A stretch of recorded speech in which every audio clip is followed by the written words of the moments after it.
এবং লিগাল। ক্যাম রিকভারি এটা ভীষণ একটা ডিপ গ্ল্যামারাইজ জব, বিশ্বাস করুন সত্যি বলছি, কিন্তু এটা যে কত কত কত ইম্পর্টেন্ট, বোর্ডে যদি না থাকেন তাহলে বোধহয় কোনোদিনও বুঝবেন না। লাখ লাখ লাখ লাখ টাকা এখান থেকে রেভিনিউ আর্ন হতে পারে।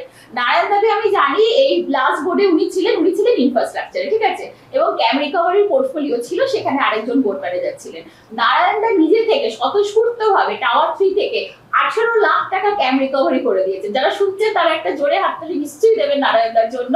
আর সব থেকে বড় কথা হচ্ছে, হ্যাঁ আপনারা বলতেই পারেন তাহলে যার ছিল পোর্টফোলিও সে কি করেছেন, আমি বলবো না সেটা নিয়ে, সেটা বিতর্কিত বিষয়। প্রশ্ন হচ্ছে নারায়ণদা এবারে আমাদের সঙ্গে আছেন এবং আরো কি করতে পারেন, সেটাই প্রশ্ন। মর্নিং, আমি নারায়ণ রয়, টাওয়ার 322B থেকে আছি। অ্যাকচুয়ালি ক্যাম্পটায় বেসিক্যালি হচ্ছে একটু ফলো আপের ব্যাপার হয়। ওটা অনেকে এখানে আছে, একজন পোর্টফোলিও ম্যানেজার আছে, তারা আমার যেটা মনে হয় যে ডাইরেক্টলি মানে যে ডিফল্টার তার সাথে যদি ইন্টারাক্ট না করা হয় ওটা মানে ওইভাবে আসতে চায় না। আমার যেটা প্রসিডিওর আমি ফলো করতাম হচ্ছে যে ডাইরেক্টলি কাস্টমারকে প্রথমেই, মানে কাস্টমার বলবো না, রেসিডেন্টকে ডাইরেক্টলি আমি ট্যাপ করতাম যে আপনার এটার বই আছে। প্রবলেমটা যেটা হয় হচ্ছে রেসিডেন্ট প্রথমে যখন অন্য একটা রেসিডেন্ট বা নেবারের থেকে একটা কল পায় যে আপনার ডিফল্টার, তার মনে একটা এম্বারাসমেন্ট মতন হয়। That help me in tower 3 for recovering. So আমার যেটা মনে হয় যে আমরা একটা 4টে টাওয়ারের জন্য আলাদা টিম বানিয়ে রাখতে পারি।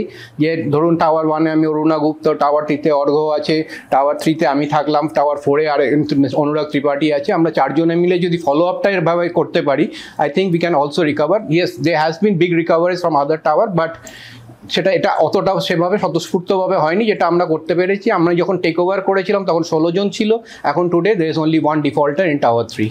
ওয়াও, এটা তো আমারই শুনে এত ভালো লাগছে। কতগুলো টাকা যে আসতে পারে, ইটস আ ব্রিলিয়ান্ট আইডিয়া যে 4টে টাওয়ারের জন্য 4 জনকে রাখা। বিশ্বাস করুন একজনের পক্ষে থ্রু আউট দ্য ইয়ার অত ফলো আপ করা সম্ভবই হয় না। এটা একটা ভীষণ ডিগ্ল্যামারাইজ জব এবং ভীষণ ভাবে পিছনে লেগে থাকতে হয়। লোকজনকে, একজন নেবারকে ফোন করে বারবার বলতে থাকা, কেউ করেন না, একবার দুবার করেন এবং তারপর বলে হ্যাঁ করেছিলাম, ফোন পাওয়া যায়নি। বেশিরভাগ সময় তাই হয়। নারায়ণ দা এরকম ডেডিকেটেড ওয়েতে করেন এবং ওনার টিমও সেরকম ভাবেই করবে। অর্ঘকে আমাদের সাথে নতুন পেয়েছি, একদম ইয়াং ব্লাড। অর্ঘ একটুখানি নিজের কথা বলো। নমস্কার, আমি অর্ঘ নামহাতা, আমি টাওয়ার 2-5 এর।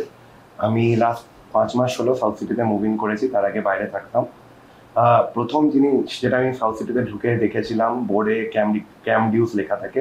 তো সেটা দেখে আমি খুবই আশ্চর্যিত হয়েছিলাম, যে কারণ অ্যামাউন্ট গুলো বেশ হিউজ, বিশাল বড়। তো অবভিয়াসলি থাকা শুরু করলাম আর ক্যাম ডিউজের ব্যাপারে আরো জানতে থাকলাম, and across the towers the amount is pretty significant. তো আমি নারায়ণদার সাথে এই টিমে কন্ট্রিবিউট করতে খুবই আগ্রহী।